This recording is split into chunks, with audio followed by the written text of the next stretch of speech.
네, 우리 남성교회 성도님들 안녕하십니까? 오늘은 두 번째 시간입니다.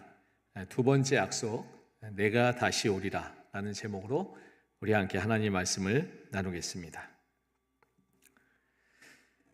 우리가 보통 헤어지면서 많이 하는 작별 인사말 가운데 하나가 내일 봐요입니다. 그런데 그거 아십니까?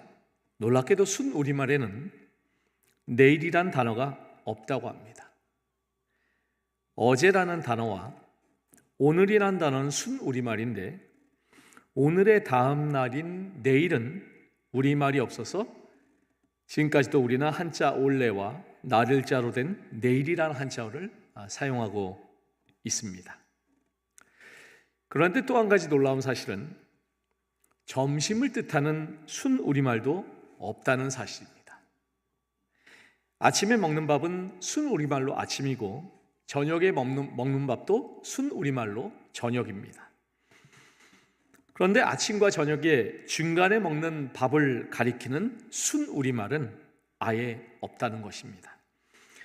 새참이란 말이 있긴 하지만 그것은 비정기적인 식사를 말하는 것이지 아침, 저녁처럼 매일 정기적으로 먹는 식사를 뜻하지 않습니다. 그래서 그것도 역시 한자어인 점심을 그대로 사용하고 있습니다. 내일과 점심을 가리키는 순우리말이 없다는 것은 무엇을 의미하는 것일까요? 수천 년 동안 가난에서 벗어나지 못했던 우리 조상들은 하루에 두 끼를 먹는 것으로 만족해야 했습니다. 사실 두 끼를 먹는 것도 힘들었습니다. 그렇게 가난했기 때문에 점심을 먹거나 내일을 생각할 여유가 없었던 것이 아닐까요? 그래서 어제도 있고 오늘도 있지만 내일에 해당하는 우리말이 없고 아침과 저녁이 있지만 그 중간에 먹는 밥, 점심이 없는 것입니다. 또다시 힘겹게 살아가야 될 고달픈 지금의 현실만이 있었던 것입니다.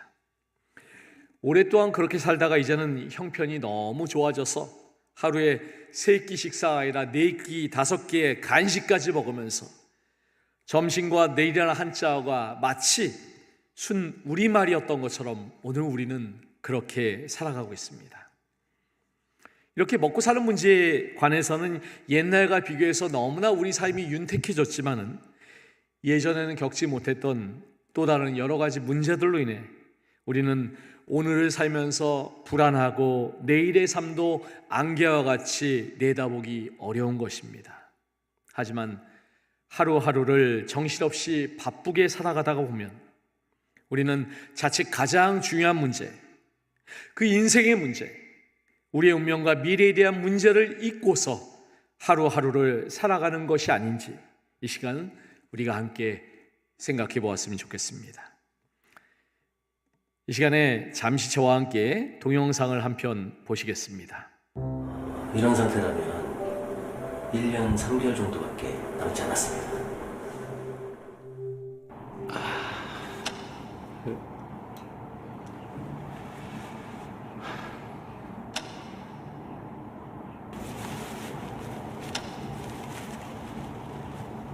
이거 아직 해야 될 게 많은데 이게 다 물거품이 되는가.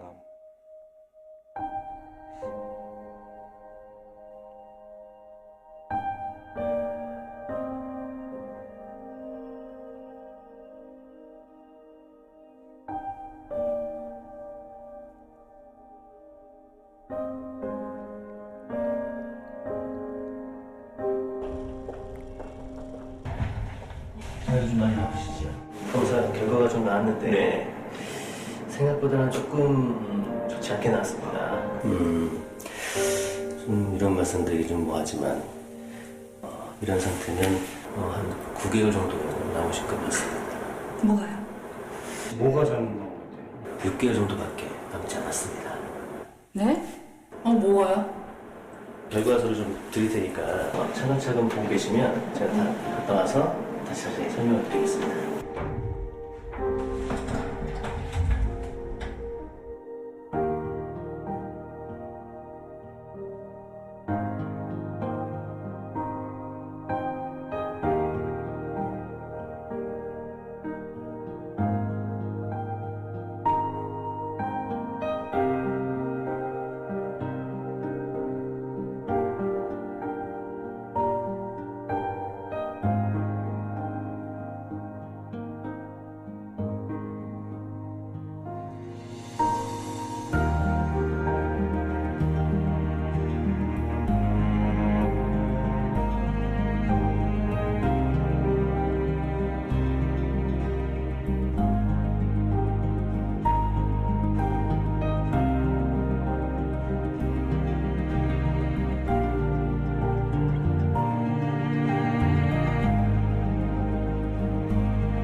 실제로 나한테 남은 게 정말 이 기간이 맞구나. 아버지가 돌아가셨을 때 이제 어머니한테 잘하자. 그때 당시에는 뭐 보약도 줘가지고 어머니 데리고 그랬는데 시간이 지날수록 또 그게 무뎌지더라고요, 감각이. 출산하고 6개월 쉬고 이제 출근한 지 한 서너 달 됐거든요. 계속 같이 하루 종일라도 같이 있고 싶고 많이 사랑한다고 하고 싶고. 서울 올라와서 공부한다고 몇 년 보내고 뭐 한다고 몇 년 보내고 이러다 보니까 지금 나이는 찼는데 뭐 효도라고 할 만한 건 별로 한 게 없는. 이렇게 주위에 가족도 못 챙기면서까지 이렇게 살아왔나 하는 생각이.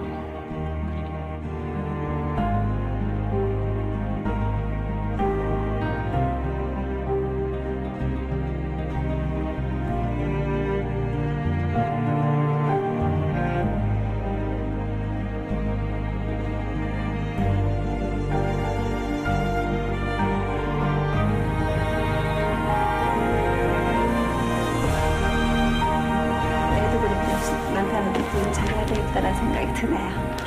경숙이와 함께 아프지 않게 오손도손 행복하게 잘 살아갔으면. 김이나 엄마가 앞으로도 많이 사랑할 테니까 우리 행복하게 오래오래 잘 살자. 지금까지 한 번도 어머니 앞에서 못 해봤다고 하시는데 어머니 정말 사랑합니다. 최대한 자주 찾아뵙도록 노력할게요.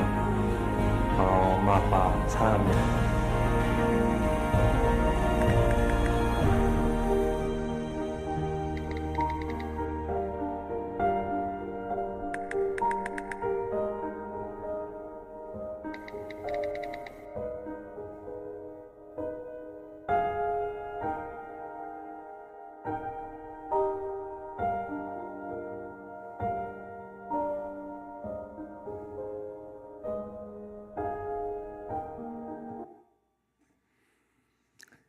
네, 이 영상을 통해 보시는 것처럼 우리가 사랑하는 인생이 좀 더 길었으면 좋겠지만 안타깝게도 우리의 인생은 그렇게 길지가 않습니다.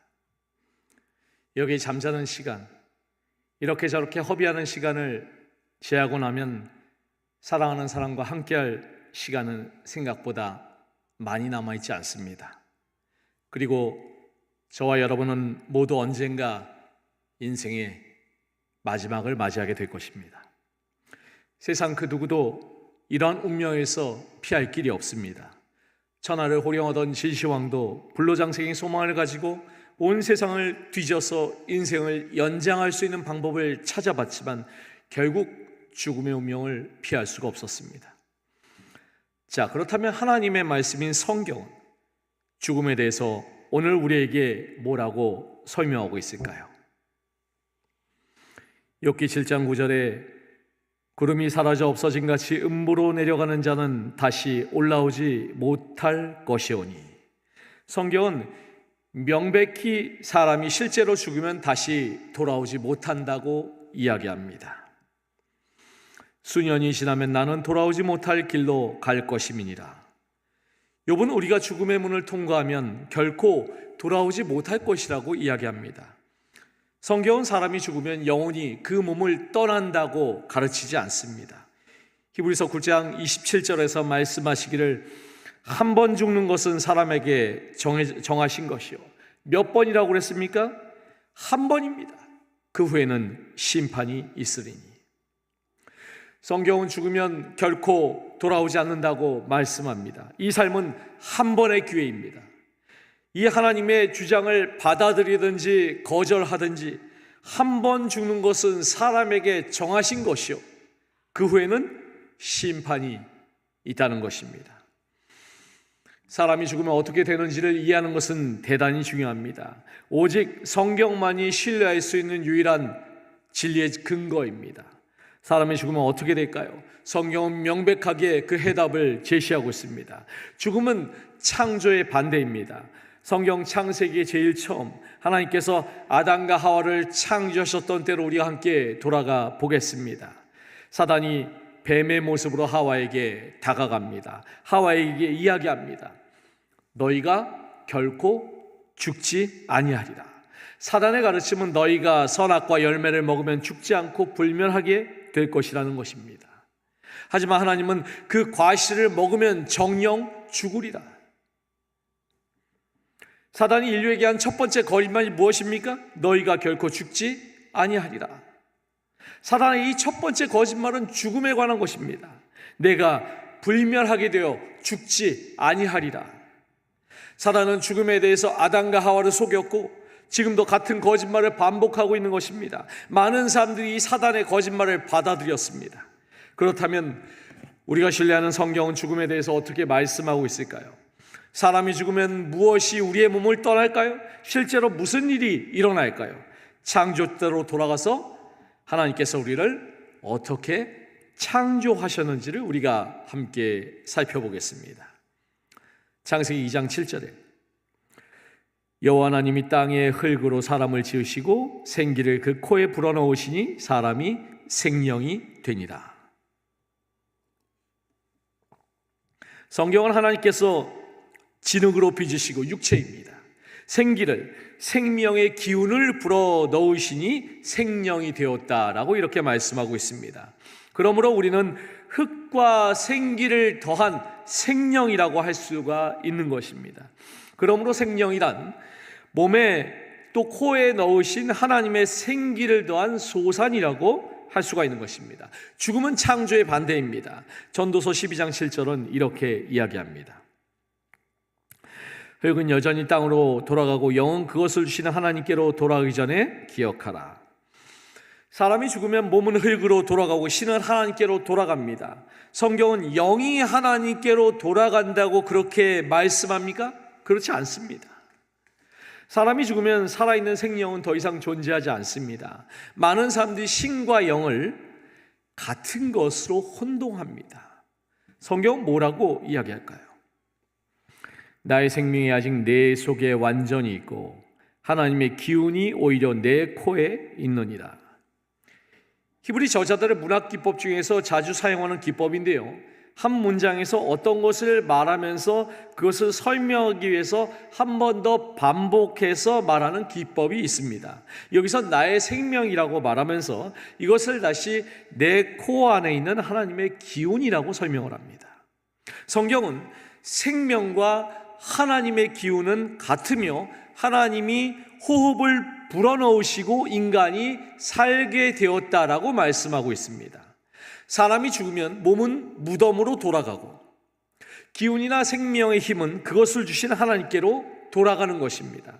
육체는 흙으로 돌아가고 기운은 하나님께로 돌아가는 것입니다. 시편 146편 3절 4절에는 방백들을 의지하지 말며 도울 힘이 없는 인생도 의지하지 말지니 그 호흡이 끊어지면 흙으로 돌아가서 당일에 그 도모가 소멸하리로다. 이 기운, 이 호흡은 의식이란 게 있을까요? 그렇지 않습니다. 성경은 그 도모가 소멸한다고 말합니다. 사람이 죽으면 육체는 진토로 돌아가고 생명을 주는 능력인 하나님의 기운은 다시 주신 하나님께로 돌아가며 그의 생각은 소멸합니다. 성경은 죽은 후에 계속 사는 불멸의 영이나 의식이 존재하지 않는다고 이야기합니다. 자, 이걸 제가 좀 더 쉽게 말씀을 드리겠습니다. 여기 제가 상자를 만들기를 원합니다. 상자를 만들기 위해서 뭐가 필요할까요? 나무와 못이 필요합니다. 그럼 나무와 못들을 구해서 작업대에 올려놓으면 상자를 만들 수가 있을까요? 불가능합니다. 만들 재료만 다 준비가 된 상태입니다. 자, 이제 나무 조각에 못을 박습니다.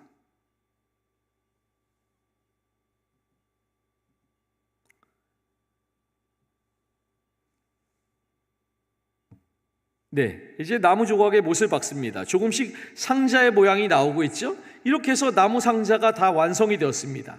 자, 그러면 그 다음에 이 나무에서 못을 다 빼내면 어떻게 될까요? 이렇게 다 분해가 되었습니다. 아직도 우리 눈앞에 상자가 있습니까?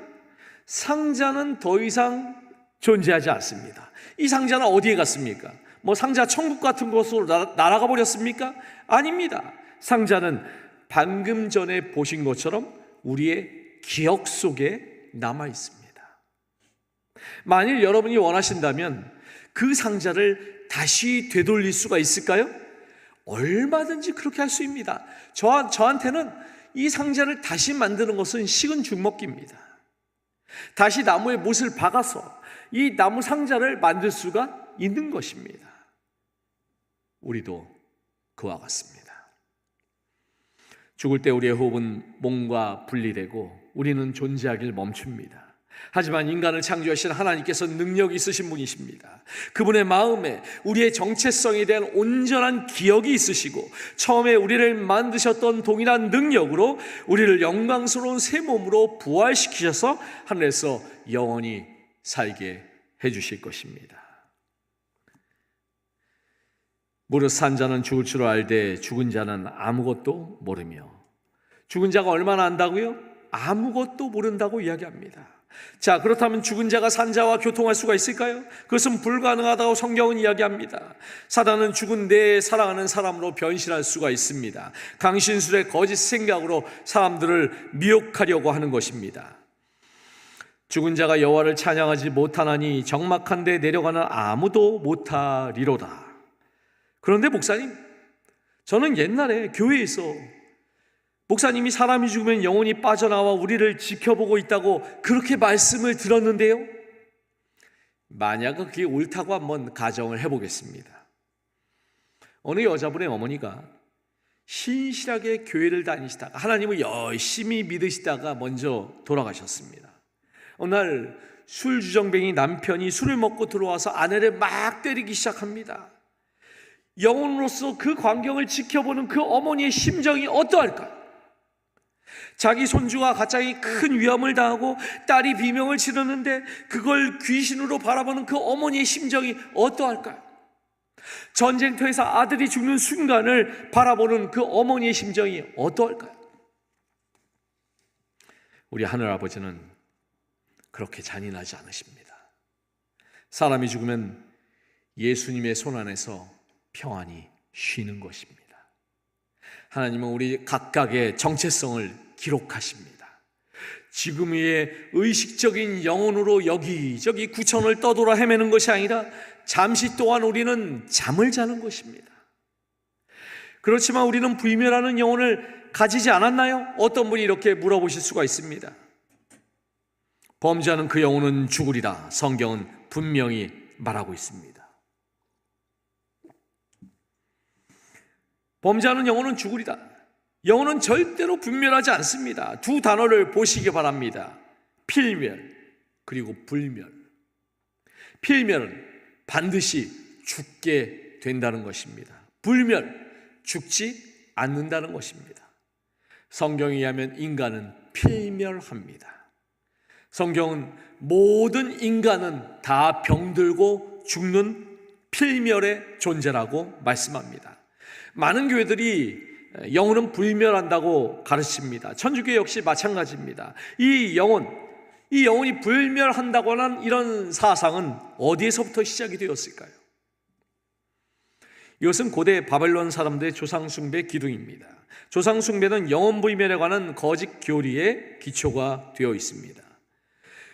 고대 이집트인 역시 영혼 불멸 사상을 믿었습니다. 고대 이집트의 벽화를 보면 왕인 파라오가 죽으면 의사가 왕을 미라로 만듭니다. 왕은 그 영혼이 멸하지 않는다고 믿었기 때문입니다. 고대 로마인들도 영혼 불멸을 믿었습니다. 결국 이 영혼 불멸의 사상은 사탄에게서 시작이 되어서 아담과 하와를 미혹하였으며 그 후에도 계속해서 사탄은 사람들을 미혹하여서 마치 정말인 것처럼 속임수를 써온 것입니다. 하지만 성경은 그렇지 않다고 말씀합니다. 생전에 착한 일을 한 사람은 그 영혼이 죽어서 그 영혼이 천당에 가고 악한 일을 한 사람은 죽은 다음에는 그 영혼이 영원히 지옥불에서 고통당한다는 예수 천당 불신 지옥의 사상은 성경 어디에서도 찾아볼 수 없는 거짓말입니다. 많은 교회에서 가르치는 이러한 사상이 바로 영혼 불멸의 사상입니다. 이것은 사랑의 하나님의 속성과도 맞지가 않습니다. 영원히 지옥불에서 고통당한다는 것은 사랑의 하나님과 도저히 어울리지 않는 그런 것입니다.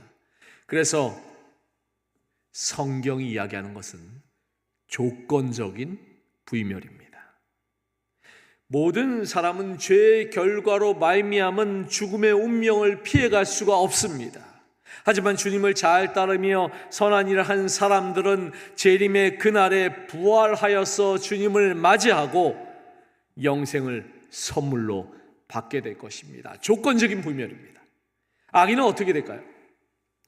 사탄을 포함한 모든 악인들에게 주어지는 형벌은 영원한 지옥불에서 고통당하는 형벌이 아니라 영원한 소멸입니다.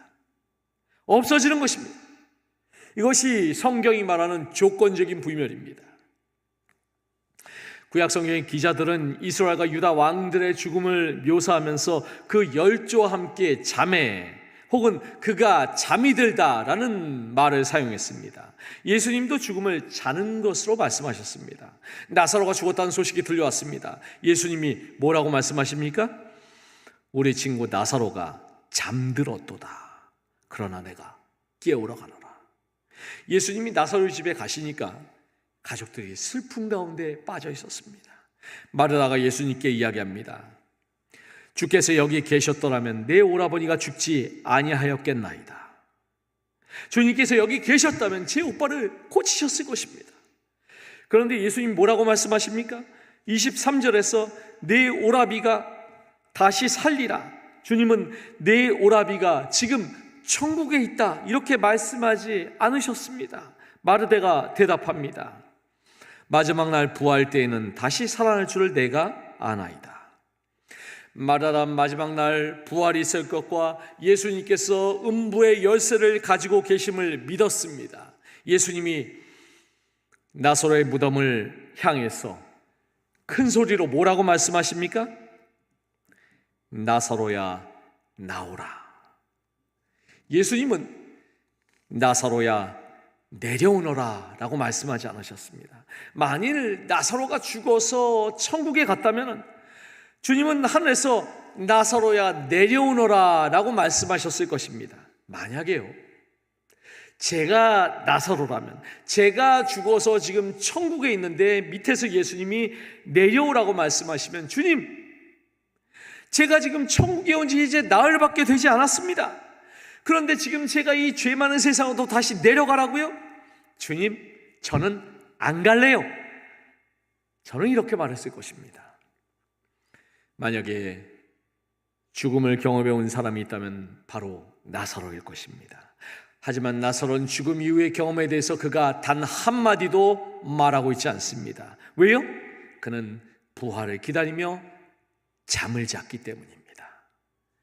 죽음은 자는 것입니다. 얼마나 오랫동안일까요? 성경은 눈 깜빡할 사이에 순간적이라고 말합니다. 어떤 분이 또 이렇게 말씀하실 수가 있습니다. 목사님, 예수님께서는 십자가상의 강도에게 오늘 내가 나와 함께 낙원에 있으리라 라고 이렇게 말씀하지 않으셨습니까? 예수님께서 십자가에 달리실 때 양쪽에 강도가 있었습니다. 죽어오면서 강도가 예수님께 말합니다. 예수여, 당신의 나라에 임하실 때 나를 기억하소서 하니 예수께서 이르시되 내가 진실로 진실로 내게 이르노니 오늘 내가 나와 함께 낙원에 있으리라. 목사님, 여기 보세요. 예수님이 강도가 그분과 함께 그날 낙원에 있을 거라고 말씀하셨잖아요. 이 말씀은 성경을 기록한 원어인 그리스어를 영어로 그리고 다시 중국어를 한글로 번역하면서 잘못 번역된 대표적인 사례 가운데 하나입니다. 그러므로 4번에 걸쳐서 번역된 한글 성경보다는 정확한 의미를 찾으려면 원어인 그리스어를 해석하면 보다 훨씬 정확하겠죠? 예수님께서 십자가상의 강도에게 하신 말씀의 진짜 의미는 무엇일까요? 진실로 오늘 내게 이르노니, 내가 십자가에 죽고 있는 오늘 지금, 나의 몸이 부서지고 깨어지고 피를 흘리는 지금 내게 이르노니 오늘 내가 너와 약속한다. 너는 나와 함께 낙원에 있을 것이다. 이런 의미입니다. 세계에서 가장 유명한 마술사는 데이빗 카퍼필드입니다. 그의 마술은 어느 누구의 마술과 비교할 수 없을 정도로 큰 스케일의 마술입니다. 수많은 사람들이 보는 앞에서 그는 제트 비행기를 활주로 해서 사라지게 했습니다.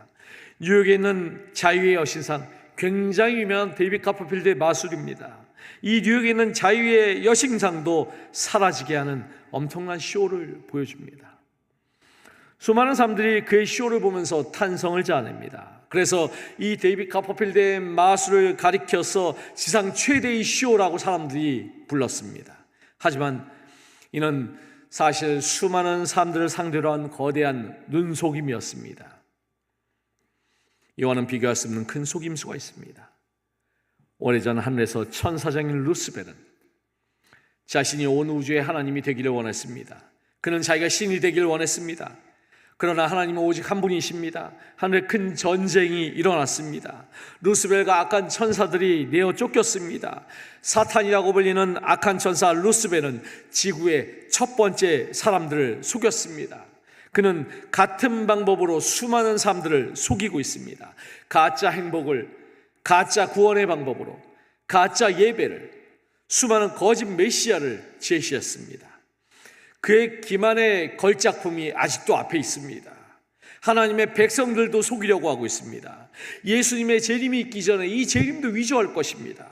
하지만 그리스도의 재림에 대해서 성경은 명백하게 말씀하고 있습니다. 예수님은 분명히 우리에게 이렇게 약속하셨습니다. 너희는 마음에 근심하지 말라. 하나님을 믿으니 또 나를 믿으라. 내 아버지 집에 거할 곳이 많도다. 그렇지 않으면 너희에게 일렀으리라. 내가 너희를 위하여 거처를 예비하러 가노니 가서 너희를 위하여 거처를 예비하면 내가 다시 와서 너희를 내게로 영접하여 나 있는 곳에 너희도 있게 하리라. 아멘. 성경은 1500번 이상이나 그분이 다시 오실 것이라고 약속합니다. 어쩌면이 아니라 반드시 다시 오실 것입니다. 여기 우리의 지치고 전쟁으로 찢겨진 세상과 혼란한 지구, 인구가 넘쳐나고 공에 찌든 지구, 폭력과 부도덕으로 인해서 삐뚤어진 우리의 행성에 희망이 있습니다. 그리스도께서 2000년 전에 이 땅에 오셔서 우리를 위해서 돌아가셨습니다. 그리스도께서 또다시 이 땅에 재림하실 것입니다. 여러분들 중에서 어린 시절에 새빵살이 해보신 분들 계시죠? 저희 집도 제가 어렸을 때 새빵살이 했습니다. 어린 시절 새빵살이 하다가 우리 집을 처음 장만해서 이사 갔을 때 그 즐거웠던 기억을 제가 잊을 수가 없습니다. 새빵살이 갈 때는 화장실에 가도 눈치가 보이고, 큰 소리로 떠들어도 눈치가 보이고, 전기를 많이 써도 눈치가 보이고, 모든 것이 눈치가 보였지만 우리 집에선 그럴 일이 없어요. 화장실도 마음껏 쓰고, 밤늦게까지 뛰어놀아도 눈치 안 보고, 동생하고 큰 소리로 싸워도 눈치를 볼 필요가 없습니다. 처음 우리 집을 사고 이사가서 밤늦게까지 잠도 안 자고 동생하고 같이 안방도 똑똑똑 두들겨보고 건넌방도 똑똑똑 두들겨보고 그랬던 정말 그 행복했던 추억이 생각이 납니다. 새 집에 산다는 것은 정말 기분 좋고 행복한 일입니다. 성경은 거할 곳이 많도다 라고 말씀합니다. 이 말씀을 영어로는 There are many mansions. 그렇습니다. 그곳에는 우리가 거할 아름다운 맨션들이 많이 있습니다. 그곳에서 우리는 이 방도 두들겨보고 저 방도 두들겨보면서 신기하면서 행복할 것입니다. 너희 가운데서 하늘로 올리오신 이 예수는 하늘로 가심을 본 그대로 오시리라. 예수님은 영광스러운 몸으로 승천하셨습니다. 그분은 다시 영광스러운 모습으로 재림하실 것입니다. 소경의 눈을 만지사 낫게 하시고 기머거리 귀를 만지사 듣게 하신 중풍으로 마른 남자의 팔을 고치시고 말씀으로 죽은 자를 일으키신 그 주님께서 바로 그 예수께서 다시 오실 것입니다. 볼지어다 구름을 타고 오시려라. 각인의 눈이 그를 보겠고. 얼마나 많은 사람들이 재림을 목격한다고요? 각인의 눈이라고 그랬습니다. 젊은이나 늙은이나 부자나 가난한 사람이나 신자나 무신론자나 백인이나 황인이나 흑인이나 모든 사람이 볼 것입니다. 이것은 신비적인 재림도 아니고 비밀 재림도 아니고 감춰진 사건도 아닙니다. 주께서 호령과 천사장의 소리와 하나님의 나팔로 친히 하늘로부터 강림하시리니 그리스도 안에서 죽은 자들이 먼저 일어나고 그 후에 우리 살아남은 자들도 그들과 함께 구름 속으로 끌어올려 공중에서 주를 영접하게 하시리니 그리하여 우리가 항상 주와 함께 있으리라. 사탄은 인간의 눈을 속이기 위해서 여러 가지 쇼를 벌일 수가 있습니다. 하지만 오직 예수님만이 눈부신 영광 가운데 각인의 눈이 보는 가운데 나타나실 것입니다. 오직 예수님만이 하나님의 나팔과 함께 하늘로부터 강림하실 수가 있으실 것입니다. 그분께서 오실 때 평화의 주 안에서 잠들었던 영혼들이 깨어날 것입니다. 나팔 소리가 나매 죽은 자들이 썩지 아니할 것으로 다시 살아나고 우리도 변화되리라. 이 썩을 것이 반드시 썩지 아니할 것을 입겠고 이 죽을 것이 죽지 아니함을 입으리로다. 성경은 죽음을 잠이라고 표현합니다. 눈 깜빡할 순간처럼 보일 것입니다. 우리의 육체는 부패하기 쉽습니다. 어떤 사람이 말하기를 만일 신발끈을 묶기 위해서 몸을 아래로 구부렸을 때 이왕 구부렸을 때 이외에 또 다른 일을 할 게 없을까 이렇게 생각하면 이것이 나이가 든 신호라고 합니다. 그 아이의 손을 잡고 이르시되 달리라고 하시니 번역하면 곧 내가 내게 말하노니 소녀야 일어나라 하십니다. 해당장의 아이로의 딸이 죽었을 때 예수님께서 침대에 누워있는 아이를 향해서 이렇게 말씀하셨습니다. 소녀야 일어나라 달리다 쿰. 이 말은 아람어 방언입니다. 달리다가 소녀이고 쿰이 일어나라입니다. 하나님이신 예수님은 당신의 능력으로 잠든 소녀를 일으키셨습니다. 소녀를 일으킨 그 자리에 베드로가 있었습니다. 베드로는 예수님께서 소녀를 살리시는 장면을 목격했습니다. 세월이 지나 베드로는 똑같은 장면으로 인도함을 받았습니다. 베드로가 사람을 다 내보내고 무릎을 꿇고 기도하고 돌이켜 시체를 향하여 이르되 다비다야 일어나라 하니 그가 눈을 떠 베드로를 보고 일어나 앉는지라. 베드로는 예수님께서 하신 말씀 그대로 아람어 방언으로 다비다에게 명령합니다. 다비다야 일어나라. 다비다 쿰. 이 일어나라는 말, 쿰이라는 말은 반드시 죽음과 부활을 전제로 할 때 사용되는 특별한 성경의 단어입니다.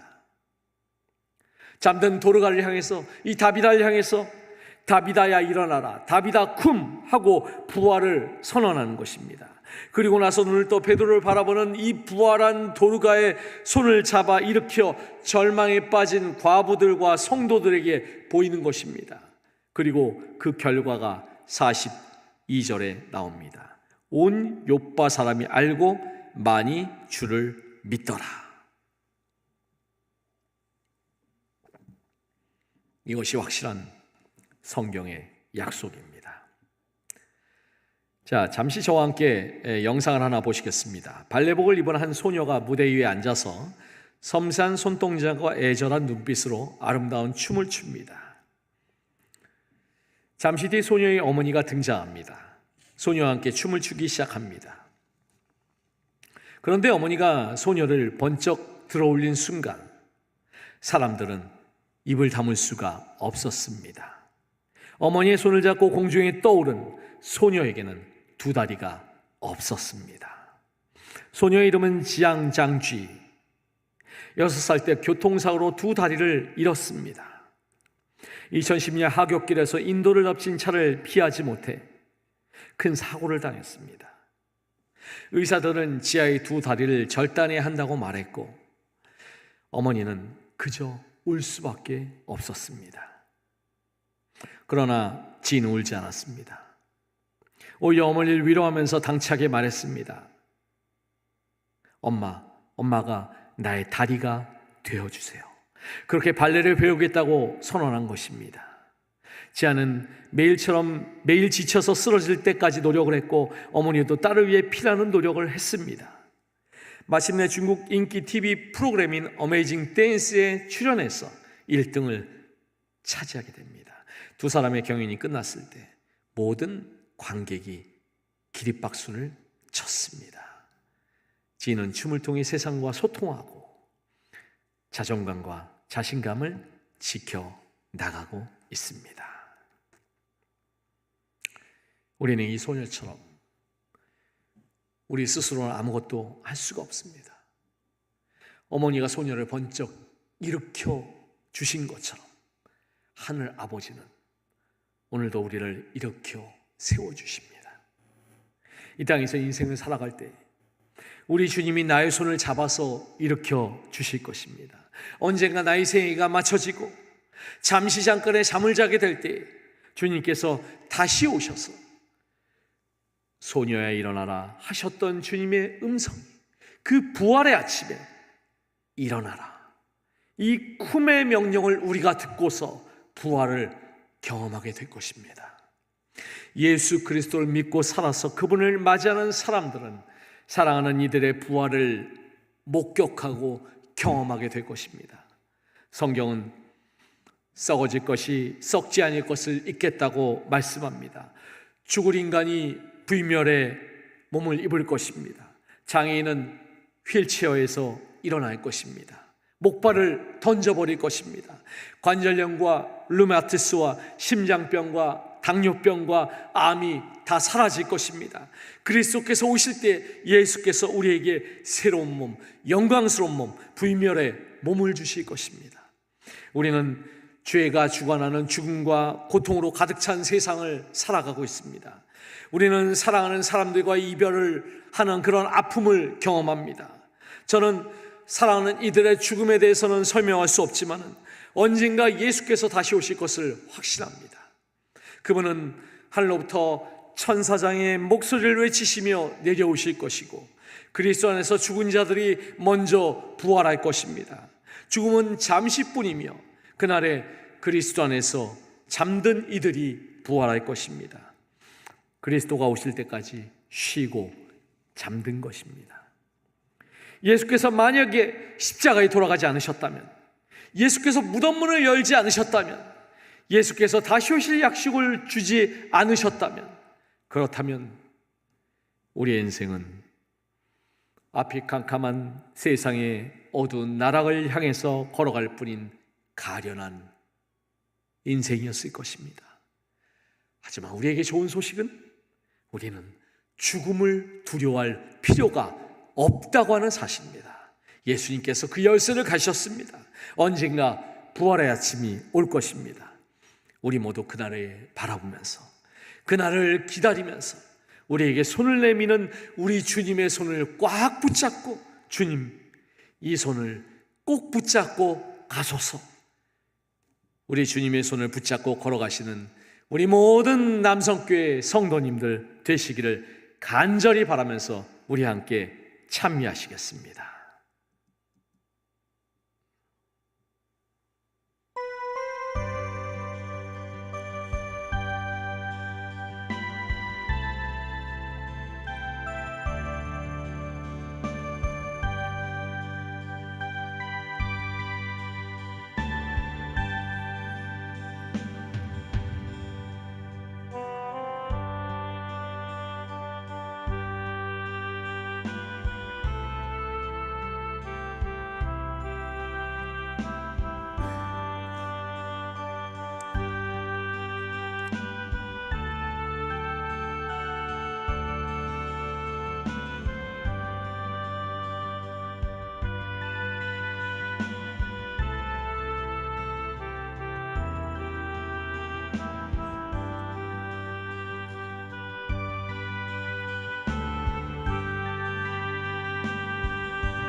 네, 우리 함께 기도하시겠습니다.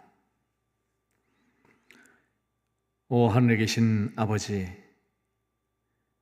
사탄 마귀는 죽음에 대한 거짓으로 우리를 미혹하고 있습니다. 하나님의 말씀은 너무나 평범하고 단순합니다.